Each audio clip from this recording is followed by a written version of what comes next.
Well, in the work, which is obviously a really important part of all of this, we saw an increase in the number of entries coming in, which is great, 6% increase. But actually what's really interesting, if you deep down into the data, you'll see that entries from brands is up 18%. So I think brands are embracing creativity more than ever. And in fact, we've seen more brands here than ever before. And this is great because what we really exist to do is to provide an ammunition to marketers to fight for the funds to invest in creativity. So the more marketers that come, the happier everybody is. A lot of talk about AI, I'm sure. What's going on there? Well, we've got lots of talks on AI. The one that I think people should really check out is Goodby Silverstein have actually bought a senior leader from ChatGPT, from OpenAI.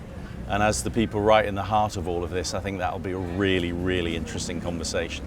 But yeah, AI is definitely the talk of the town. And I think it is different from, we've had AR as the talk of the town, VR as the talk of the town. I don't know about you, but I do think blockchain, but I do think AI is the real deal. Yeah. Phil, I wanted to ask about creativity and data, which is something that we cover, and it seems like we notice that there's a big dichotomy, a diversion between the creative people and the data people, and it seems that you've made an effort to bring that together. I do on my own work.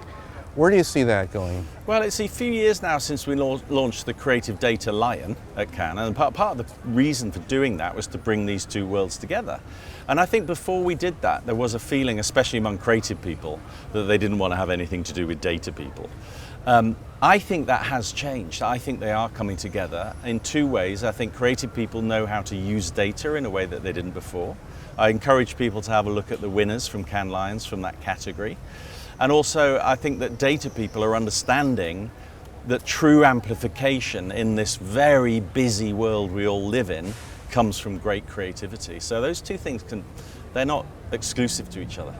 Now, Phil, we were back last year after the pandemic, and it was great, but maybe a little tentative by some people. What do you think the climate is for this year, and also maybe some numbers you can share in terms of what's going on? Well, we're seeing big growth in just the number of delegates, the number of people in Cannes, so big growth on 2022. And also, I think if you remember back to last year, if you remember back to January 2022, really most of the world wasn't even sure if we were going to open up, if you can remember back then. So really people didn't have that long to prepare for Cannes.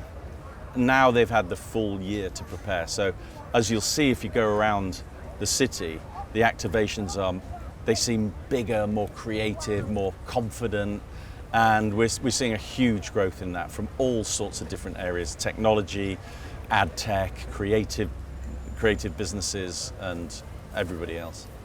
Phil, I wanted to say, from my standpoint, it's been fantastic to be here all these years. This is my 10th year, and now we're a partner with Cannes Lions. We're very honored to be, and it's really made a big difference for us, and we're very happy to have our feet art on display on the Quassette by the Palais. We're very grateful for the partnership. Well, we're grateful to you because, there are two ways to do Cannes for sure. One is to come and sit on the outside and do a thing in a hotel or on a beach or whatever, and not engage with the heart of what we do. And the other way to do it is to join a partnership with us. And you guys have done that, for which we're very grateful.